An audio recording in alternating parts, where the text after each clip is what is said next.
அஸ்ஸலாமு அலைக்கும் ஃப்ரெண்ட்ஸ், எல்லோரும் எப்படி இருக்கீங்க? அல்ஹம்துலில்லாஹ் நாங்கள் எல்லோரும் நல்லாயிருக்கோம். நீங்களும் நல்லா இருப்பீங்கன்னு நினைக்கிறேன். நான் இன்றைக்கி வீட்டில் செய்ய போகிற ரெசிபி என்னென்னா, பாசிப்பருப்பு வச்சு நல்ல ஒரு சூப்பரான ஒரு ஸ்வீட் உட்கார ரெசிபி தாங்க செய்ய போகிறேன். அவ்வளோ ஒரு சூப்பரான டேஸ்ட்டில் இருக்கும். இப்போ வாங்க அது எப்படி செய்யலாம்னு பார்க்கலாம். வீடியோக்குள்ளே பார்த்தோம்னா அப்படியே நம்ம சேனல் மும்தாஜ் கிச்சனை சப்ஸ்கிரைப் பண்ணிவிட்டு அப்படியே பக்கத்தில் இருக்க பெல் ஐக்கானே கிளிக் பண்ணிவிடுங்க. அப்போ தான் போடுற வீடியோ உங்களுக்கு உடனே வந்து சேருங்க. அது ஃபஸ்ட்டு நான் இப்போ என்ன செய்ய போகிறேன்னா, நான்ஸ்டிக் பேனை ஸ்டவ்வில் வச்சுருக்கேங்க.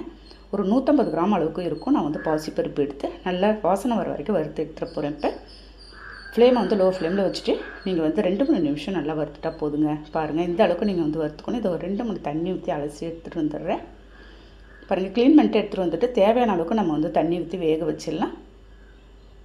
நம்ம வறுத்துட்டு செய்யும்போது வாசனையும் நல்லா இருக்குங்க.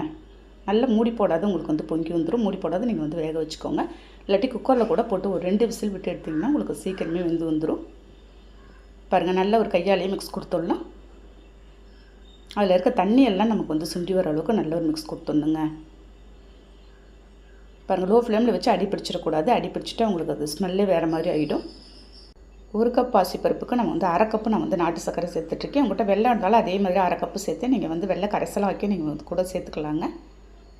பாருங்கள், கைவிடாது இதையும் மிக்ஸ் பண்ணிடலாம். நமக்கு நாட்டு சர்க்கரை போட்டதும் கொஞ்சம் மெல்ட் ஆகி வரும். நல்ல ஒரு சூப்பரான டேஸ்ட்டில் இருக்குங்க. ஸ்வீட் பிள்ளைங்க கேட்டாக்க நீங்கள் உடனே இதேமாதிரி ஒரு ஹாஃப் அன் ஹவர்லேயே நீங்கள் வந்து செஞ்சு கொடுத்துடலாம். அதை மிக்ஸ் பண்ணி விட்டுட்டு ஒரு அதே மாதிரி 1 கப்பு நான் வந்து துருவிய தேங்காய் சேர்த்துட்டு ஒரு 2 ஏலக்காய் இருக்கும் தூள் பண்ணி வச்சுருந்தது அதையும் சேர்த்துட்டு ஃப்ளேவருக்கோசரம். இப்போ எல்லாத்தையும் கைவிடாத நல்லா மிக்ஸ் பண்ணிக்கலாம். நம்ம உங்களுக்கு எந்த அளவுக்கு திக்காக வருமோ அந்த அளவுக்கு நீங்கள் திக்காக வர வரைக்கும் நல்லா கொதிக்க விட்டு நல்லா மிக்ஸ் பண்ணிக்கிட்டே இருக்கலாம்.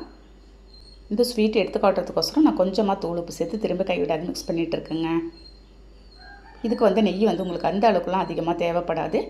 இப்போ இந்த சமயத்தில் தான் நான் வந்து 1 ஸ்பூன் நெய் சேர்த்துக்க போகிறேன். எல்லா இன்க்ரீடியன்ஸும் சேர்த்துட்டு அப்புறமா லாஸ்ட்டாக நம்ம வந்து நெய் சேர்த்து மிக்ஸ் பண்ணிக்கலாம். மிக்ஸ் பண்ணிவிட்டு திரும்ப இன்னொரு ஸ்பூன் நெய் சேர்த்துக்க போகிறேங்க. இந்த மாதிரி நீங்கள் ஒரு ஸ்பூனாக சேர்த்து மிக்ஸ் பண்ணும்போது அந்த பாசிப்பருப்போடு நமக்கு இந்த நெய்யெல்லாம் சேர்ந்து வரும். நல்ல ஒரு சூப்பரான டேஸ்ட்டில் இருக்குங்க. நம்ம நாட்டு சக்கரை, அந்த தேங்காய், அந்த பாசிப்பருப்பு 3மே நல்ல ஒரு டேஸ்ட்டான நல்ல ரெசிபி தான் இது. பாருங்கள், அது அப்படியே இருக்கட்டும். ஃபைனலாக தாளிப்பு தான். ஒரு 4 ஸ்பூன் அளவுக்கு நார்மலாக நம்ம யூஸ் பண்ணுற ஸ்பூனால் 4 ஸ்பூன் நான் நெய் சேர்த்துக்கிறேன்.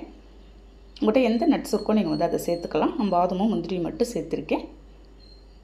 கருக விட்டுறாத அப்படியே தாளித்து அதிலே ஊற்றிடலாம். நம்ம செம்ம சூப்பரான வாசனையோட அந்த நெய் மணத்தோட அவ்வளோ தூரம் அருமையான டேஸ்ட்டில் இருக்குங்க. நல்லா கைவிடாத திரும்ப தாளித்து ஊற்றிட்டு நம்ம வந்து மிக்ஸ் பண்ணி விட்டுடலாம். அப்படியே சூடாக எடுத்து நீங்கள் சர்வ் பண்ணலாம். இல்லாட்டி நீங்கள் ஃப்ரிட்ஜில் வச்சு சில்லுன்னு நீங்கள் வந்து சாப்பிட்லாம். இங்கே நெய் வந்து அந்தளவுக்கு நீங்கள் வந்து சேர்க்கணுன்னு இல்லை, நான் சேர்த்த அளவுக்கு நீங்கள் வந்து சேர்த்து ரெடி பண்ணலாங்க. ஒரு ஸ்வீட் சாப்பிட்ணும் போல் இருக்கும்போது நீங்கள் இந்த ரெசிபி ரெடி பண்ணி பாருங்கள். கண்டிப்பாக ட்ரை பண்ணி பார்த்துட்டு கமெண்ட் பண்ணுங்கள். இந்த வீடியோ பிடிச்சிருந்தா அப்படியே லைக் பண்ணிவிட்டு ஷேர் பண்ணுங்கள். மறக்காமல் சப்ஸ்கிரைப் பண்ணிவிடுங்க ஃப்ரெண்ட்ஸ். நெக்ஸ்ட் வீடியோவில் பார்க்கலாம். Okay, thank you, by.